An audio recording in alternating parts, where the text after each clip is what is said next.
Hi guys, welcome back to Data Every Day. Today we're looking at a data set of significant earthquakes from 1965 to 2016, and each earthquake has a series of 20 features, well you could say 21 different attributes, and basically at the end here we have this column, so it's called status, which takes on a value of automatic or reviewed. And basically, I did a little research on it. An earthquake is called reviewed when an automatic earthquake detection system fails to record the earthquake. And what we're going to try to do is, given data about earthquakes, we're going to try to predict if a given earthquake is automated or reviewed.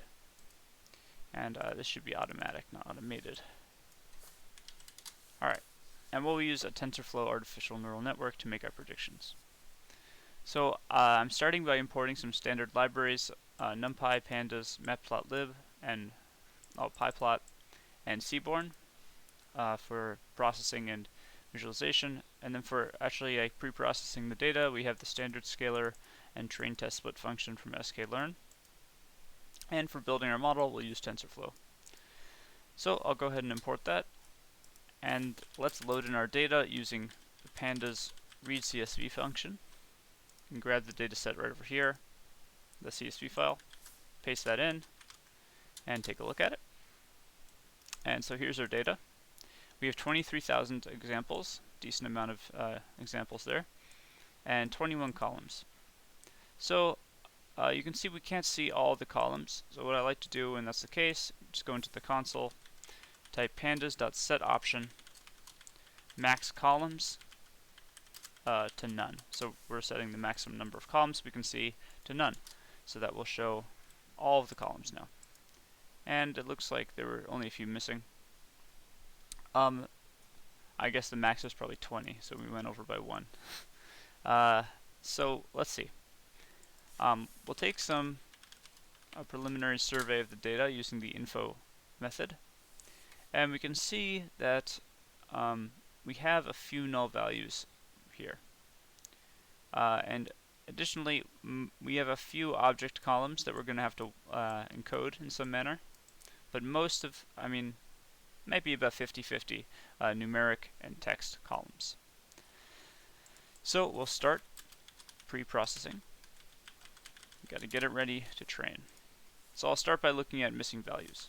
So we can get, say data.isNA will return the data frame, but we have a true or false value based on whether there is a missing value in that location. So if we sum across the rows, we'll get the number of missing values in each column. And you can see we have a decent number of columns with missing values. In fact, there's quite a few in these, because remember we have 23,000 rows. Another way to do this is, instead of summing, we can take the mean across columns, which will give us the percentage of those columns that are missing. So there's 80% of the columns, 80% of the values in this column is missing. 95% are missing here. So we can see we have a lot of these. This one even has 98. Wow. There's a lot of these columns are going to need, we might just want to drop them because there's so many. It obviously would not make sense to drop the rows because then we wouldn't have any data left. So what I'm going to do is I'm going to say, okay, data .isNA.sum, so that's just the same thing that we have here, greater than 0.66 times data.shape sub 0. So what this is saying is, well, data.shape sub 0 is the number of rows we have, and we're saying let's get all the all the columns that have more than 66% missing values. So more than 2/3 are missing values, we're going to drop those. So if I run this, you'll see it's running down the same column list, but we have a true only if we have greater than 66% missing values in that column. So this one has 3 magnitude type. You can see this one is false because that's not greater than 66% of the training examples. Even this one, root mean square, we're keeping that. that's false as well, because 6,000 is not more than 2/3 of 23,000. 23,000. All right, so with this, we can index the data at these columns. So we'll use data.loc, and we'll say all rows, but just these columns. And that will give us just the columns. So we still have all the examples, but we're targeting now only the columns that have a tremendous number of missing values. And we can, with this, we can say dot columns to get just the names of them. And using that, well, let's say we'll call that null columns. So this null columns is a list of the names of the columns that have more than 66% null values. And then we can say data equals data.drop null columns. And we specify axis 1 for the column axis. And now we should have effectively removed all of the very high missing value columns. And you can see we're left with just these two that have missing values: magnitude type and root mean square. So we've got to take a look at what kind of data is in each of these. So for magnitude type, we actually have nominal feature. It's a nominal feature. It has more than two values, more than two unique values, but they're not numerical. They're text. So I think what to do here is, since it's only 3, let's just drop those that have missing values. Drop the rows that have missing values, since we'll only be losing 3 of our data examples out of 23,000. So that's very good. We can drop those right away. So to do that, all we have to do is say data sub magnitude type, that's the name of the column, dot drop na axis 0 to specify rows. And whenever we drop rows, we want to make sure that we reset the index afterwards. And we specify drop equals true to prevent it from putting the old index in as a new column. So data sub magnitude type equals that. Alright, so now if we took another look at this, you could see, oh, I must have done something incorrectly. Oh, we're not dropping it from a column, we're dropping it from the whole data frame. In which case, we should not do it yet. Let's do that after. First, let's process this one. Okay. So because this one, root mean square, is numeric, what we can do is impute all the missing values to be the means, actually the mean of that column. So we'll take all the values it does have, we'll get the mean of that, and then every time we see a missing value, we'll just throw the mean in there. So to do that, data sub, what's it called? Root mean square dot fill na. That's going to fill all the missing values with a given value, and the value we're going to give it is data sub root mean square dot mean. You could also do this with the mode or median or some other more involved version, but we'll just do the mean. And we're going to set that column equal to that. So now if we took a look at this, we should only have those 3 remaining, and now we can drop the missing rows, the rows with missing values from the data frame. We run this, take one more look, just put it down here. In fact, you can see it's zeros, but I'll just sum over the columns as well, so we can see that there are absolutely 0 missing values left in the data. So that's great. Now we can move on. Let's do a little visualization. Yeah. Actually, first let's do one more thing. First, let's do feature engineering. So what I mean by that is, let's take a look at our data. There's two columns in here from which we can extract features: date and time.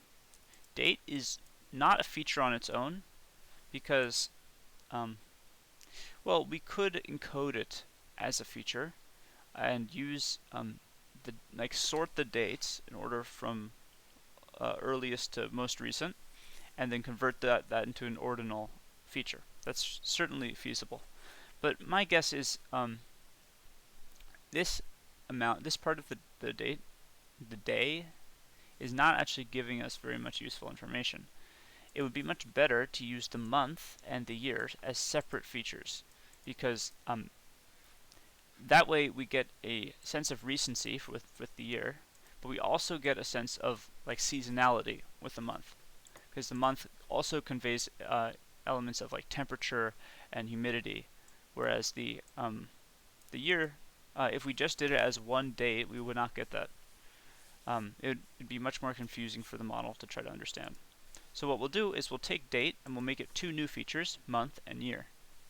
And to do that, let's say data sub date. So this is just this column. Dot apply. So we're applying a lambda function that's going to take some x. So one of these is an x, right? And what we want to do to it is return x evaluated index from 0 to 2. So what that's going to do is grab just the first two characters, which is the month. So if I looked at that, you can see it did just grab the first two characters of every value and date. So what I can do is make a new column called month. That's going to be this column. So I ran that and put it on the end. You can see we now have a column called month that just took a feature from the data in date. And what we'll do is the same thing, except here we want the year. So we'll index not from 0 to 2, but from -4 to the end of the string, right? So we'll start from here, and we'll go from here and go to the end. And we'll call that one year. Then when we're done, we're going to drop the original date column. Alright, so notice that because I sliced in a string here, these new columns are going to be strings. So I have to convert them into numeric values. So simple to do. We'll just say data sub month equals data sub month dot as type numpy dot int, and we'll do the same thing for year. So that will just type convert both of the columns to be integers instead of strings. And we get an issue. So what is the problem? Well, invalid literal for int with base 10 000z. So what's it saying is for this one, right?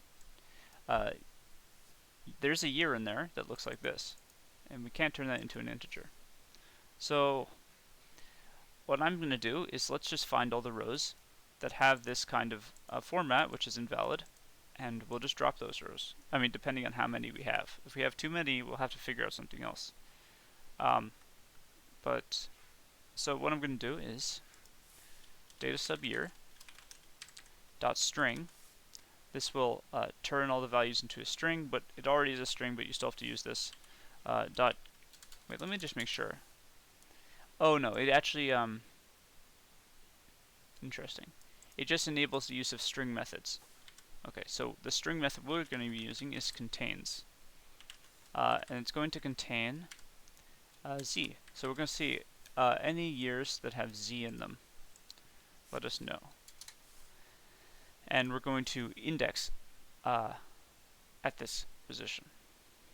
So data, actually, right, so dot index will do. Is that correct? Wait, no, sorry.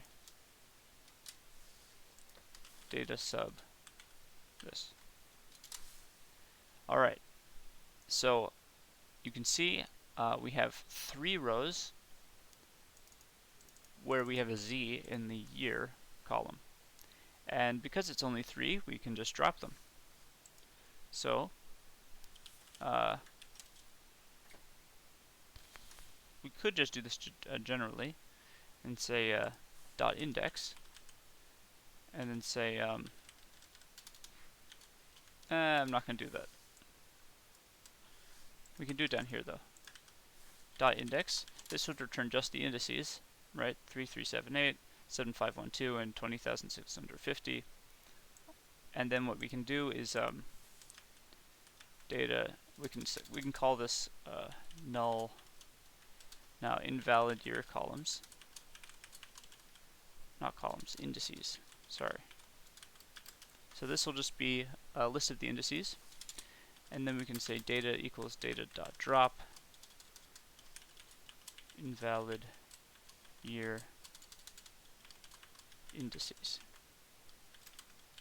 from axis 0. And remember, anytime we're dropping from axis 0, we want to reset the index afterwards. Unless you need to keep the indices for some reason. In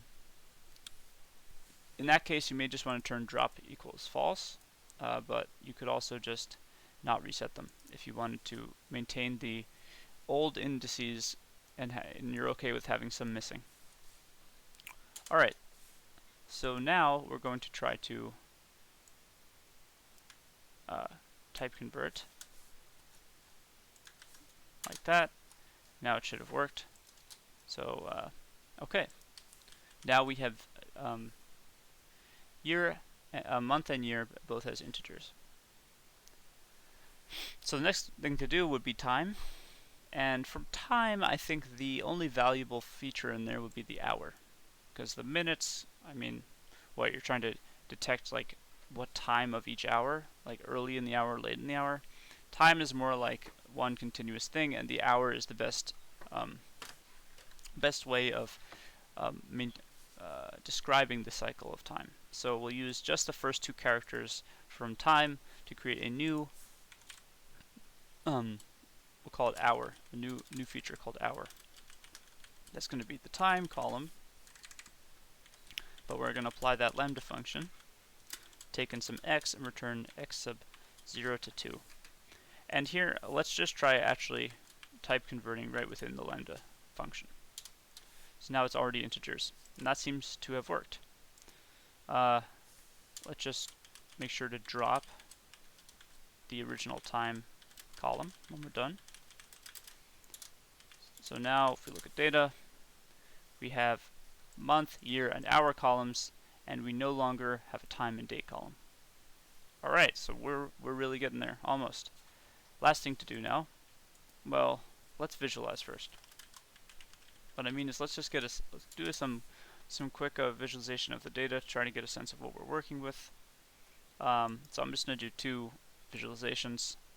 We're going to use Seaborn for these visualizations. And what I'm going to do is I'm only going to do visualizations on the numeric columns. I'm going to make a heat map of the correlations, and then I'm going to show the distributions using KDE plots, or kernel density estimation plots. And so we can't do that with text values. So what I'm going to do is just make this list called numeric columns, and that's going to be a list of every column, so column for column in data.columns, but only if data.dtypes subcolumn is not equal object. So this will be a list of all the numerical columns. And we're going to now make a correlation matrix using data subnumeric columns. So this will be the data frame just here, I'll show you. Wait. You can see data subnumeric columns looks like this. It's just the numeric data from the original data. So if I do .core, that's getting the correlation matrix from it, and I'm going to store that in core. Now what I can do is plot it as a heat map. So we're going to set up a new matplotlib figure. Let's give it a size 12 by 10, and we'll do sns.heatmap, and we're going to pass in core. Turn on annotations so we can see the correlation values on the squares, and then we're going to set the min and max so that we can get the full range of correlations, and we can see it relative to the full range of possible correlations rather than just the max and min. Alright, and then plt.show. And here it is. So one thing I realized I actually probably forgot is before we do this, so visualization over here, I want to notice that where is it? Status. Do we have status? This one. This is the column we're trying to predict, right? So it would be very useful to include this in the correlation visualization. However, in its current state, we have text values there. So let's take a look. What are the full range of values that it takes on? So we dot unique we can use to see all the values it has, and it's only 2, right? Because this is what we're trying to predict is a binary classification problem, automatic or reviewed. So what we'll do is let's just turn it to 0 at 1. Data substatus equals data substatus dot apply lambda x. So it's going to take in one of these, and it's going to change into a 1 if x equals reviewed, and otherwise it will turn it to 0. Okay. So if I run that, if I were to take a look again, you see now status is a 0 or 1. 1 if it's reviewed, 0 if it's automatic. Alright, now with that I'm going to recalculate my numeric columns, and we should also include status in this. Now I'll get the correlation, run this, and now we can see status is also in here. And the reason I say that, to use that, is because we notice something interesting here. It looks like the year that we extracted is actually a very it's highly correlated, well, at least more so than any other feature, with the status. So we have a correlation of positive 0.58, and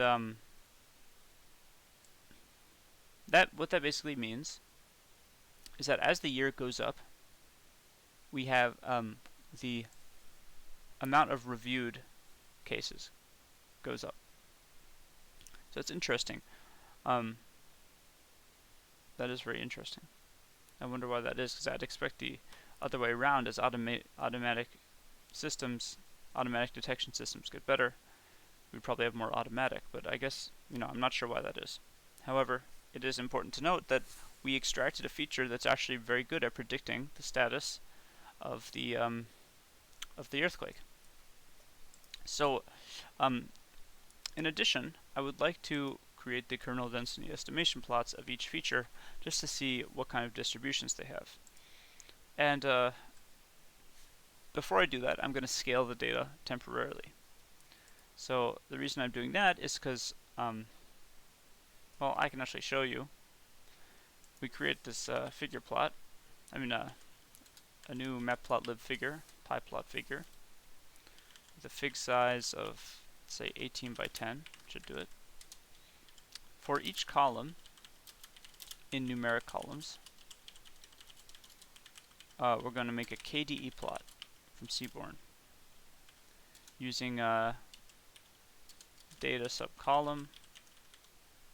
Is that correct? Yeah. Yes. Right, because we're only grabbing numeric columns here.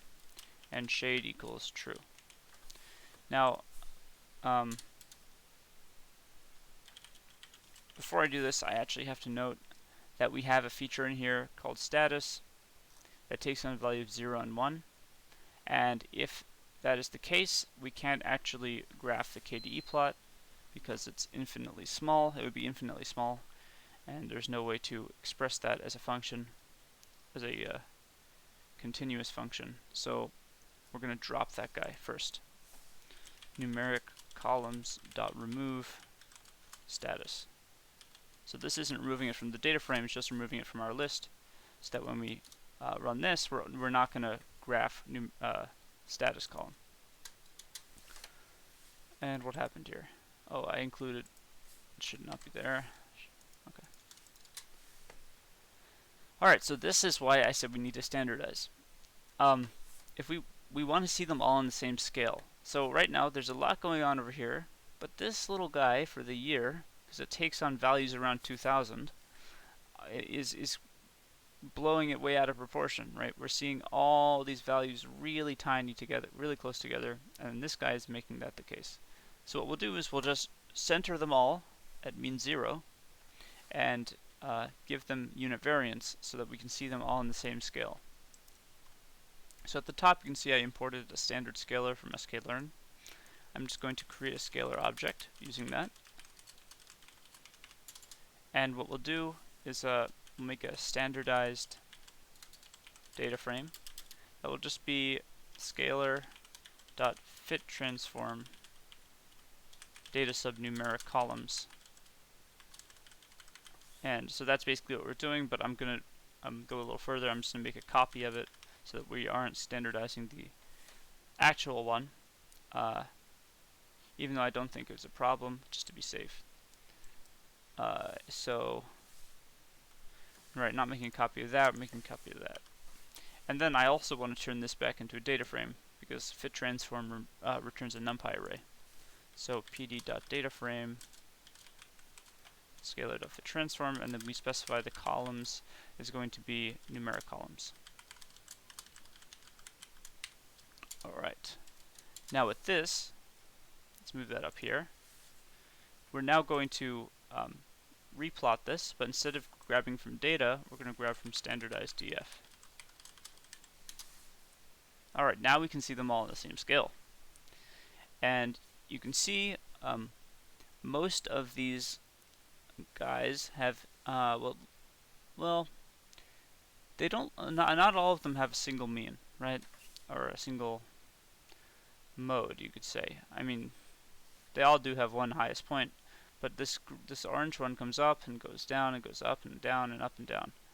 This green one, this one goes all the way up, but there's actually two little peaks here. That's depth. And also note that the values it takes on are much higher. And so, I mean, this isn't telling us too much, but we're just getting a sense of each, the distribution of each numeric column. So that's useful to see. Also, to make it a little nicer to look at, I could also include plt.xlim -3 to 3, so that will cut the limit that what we're seeing to -3 to 3. Now we can see it on a bigger scale. Alright, let's move on. So let's encode our data. Encoding. So take another look at it, and I don't actually have to check the types of values that these take on, because I can just look at it. Actually, I do have to check type. Data subtype .unique. Alright. So the reason I'm checking is because if we have a binary column, so if there's only two values in a single column, we can use just a simple encoding that we used on the status, using this where is it? This lambda function that will return it to 0 or 1 based on its value. But if it takes on more than two values, like this type here, we're going to use one-hot encoding, which will create dummy. Let me show you. Pandas.getDummies data subtype. It'll create these dummy columns that use values from the original columns.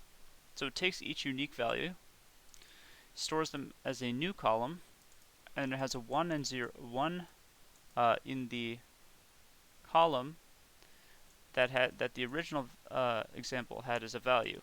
So example 0 had earthquake, so there's a 1 for earthquake in example 0, and then all the others have 0. Alright, so what am I going to do with this? Well, I'm going to make this function called one-hot-encode. It's going to take in a data frame, a column, and a prefix. Actually, I can do them in a batch by making it take a list of columns and a list of prefixes. And then we're going to start by making a copy of our data frame. Then we're going to construct, actually we're going to make a for loop for each column and prefix pair in zip columns prefixes. So this will zip the values in columns and prefixes into tuples from which I can iterate through as a pair. And then what I'll do is make a dummies data frame using the pandas.getDummies that we just used. And we're going to get the dummies from df subcolumn. Right, so that's a single column in the list of columns. And we're going to append the prefix. I didn't explain the prefix, but note that if I just include prefix equals type, like that, you can see type has been appended to each column. And the reason we do this is because, for example, these two columns, which will be one hot encoding, have a duplicate value. So that would create two duplicate columns, which we don't want to have. We want to have unique column names. So we'll include that prefix.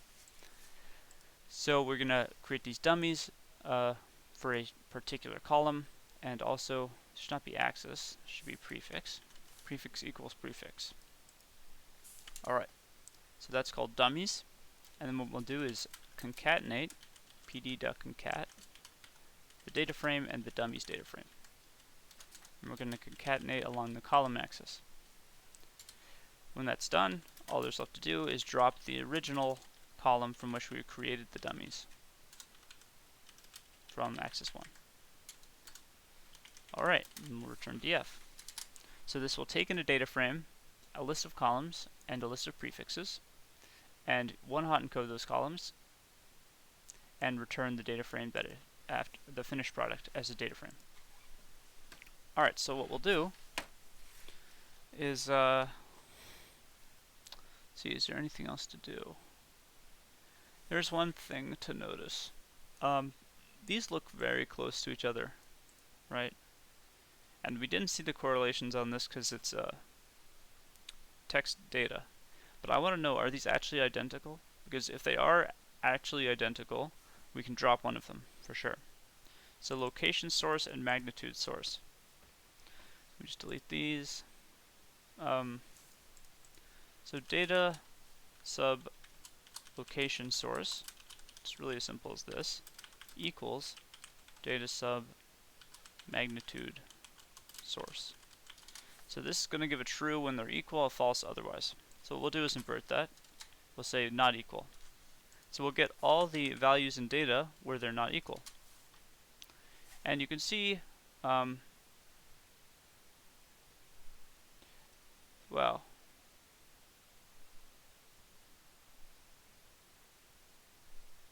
There's actually, wait, did I get the right columns? Yeah, I did. There's actually this one too, source. I didn't consider that. Well, at least for these two, magnitude source and location source, there's 10,000 examples where they differ. So that's fine. But let's try just source, because that also, okay, we can see they all differ. Right? Okay, at least 10,000.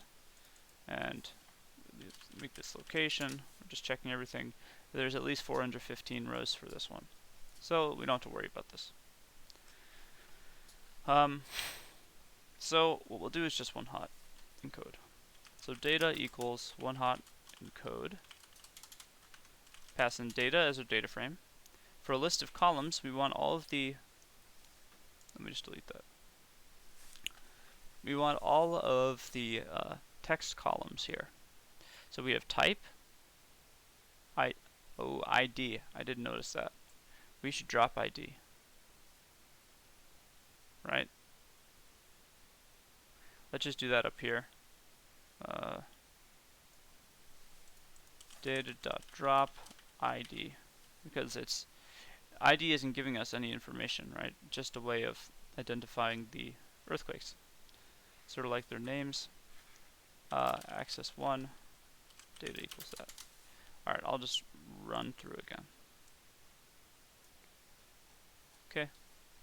So we're going to pass data into our one hot function, and we got to include all of these names. So type, magnitude type,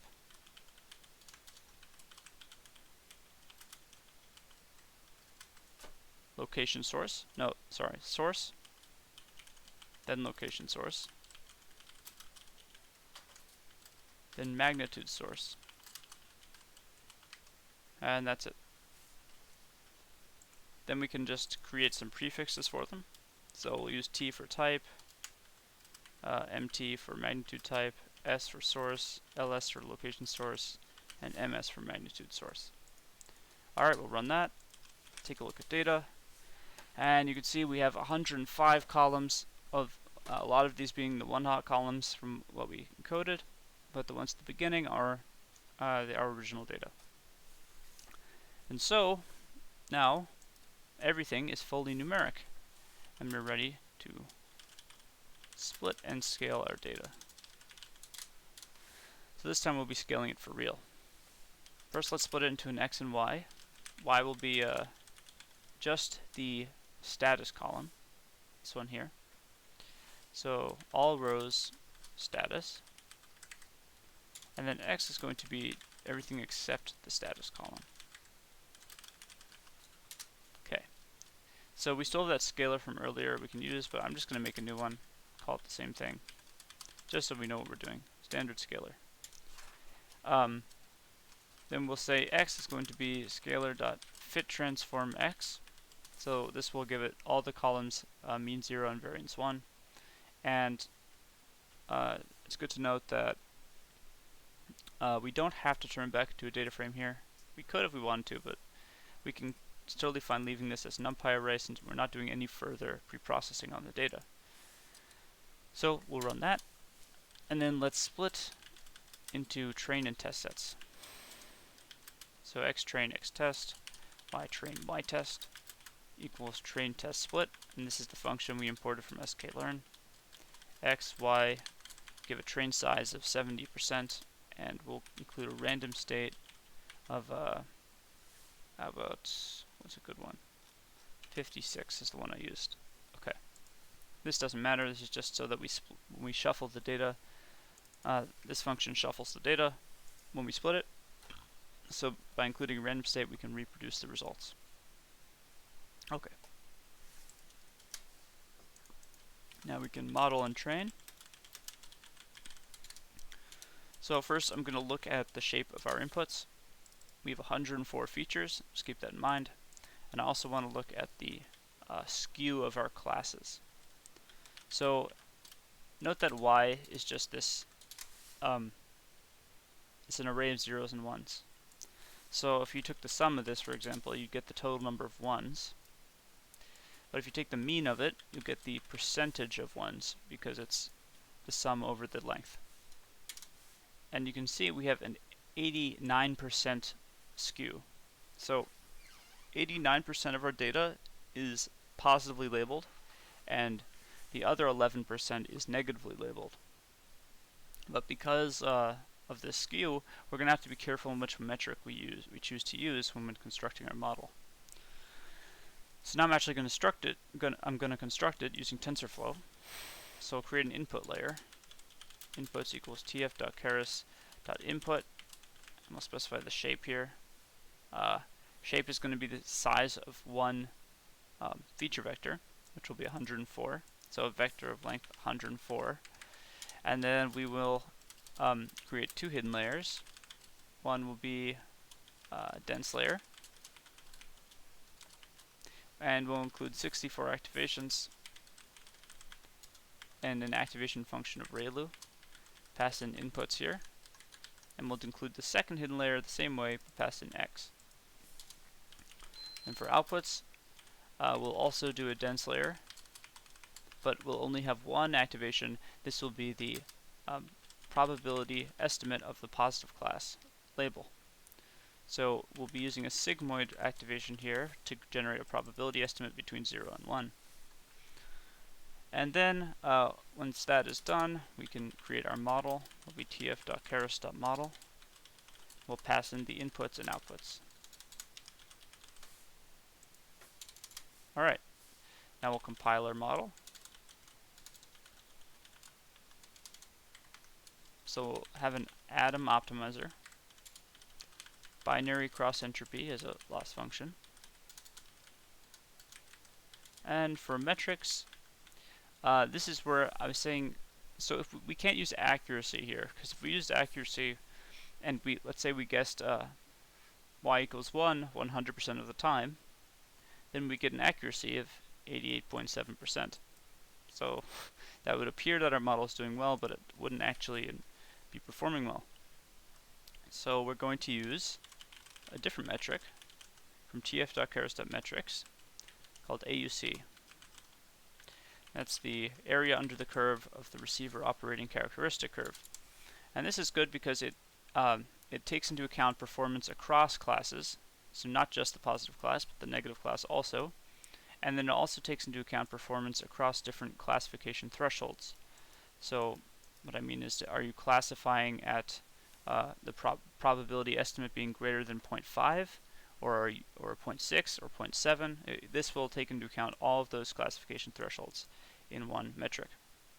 So this will look like accuracy. It will take on a value from 0 to 1, and 1 being the best, 0 being the worst. But it will be conveying more information than accuracy would. So now what we can do is fit our model. First we have to specify the batch size. Let's make it 32. And number of epochs to train for. How about 30? And we'll store our model's fit history in a history variable.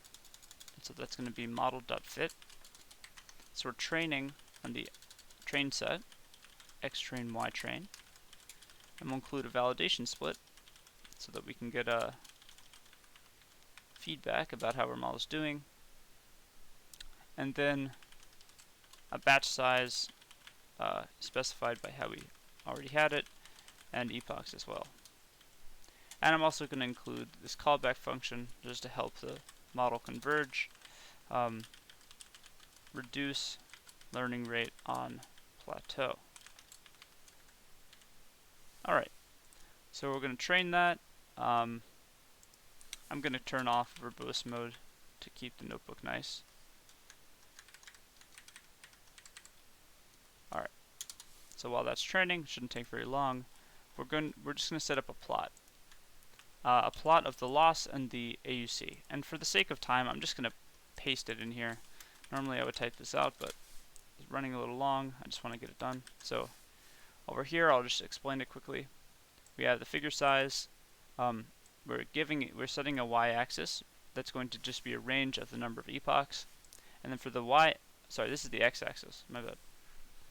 For the y-axis, we're going to plot these two on one plot, and these two on another plot. So we'll have two plots, loss over time and AUC over time. And we're going to be drawing the loss and validation loss for the loss plot, and the AUC and the validation AUC for the validation plot. So I'm putting each one in a new subplot, and then I'm just plotting this epochs range on the x and the corresponding y on the y.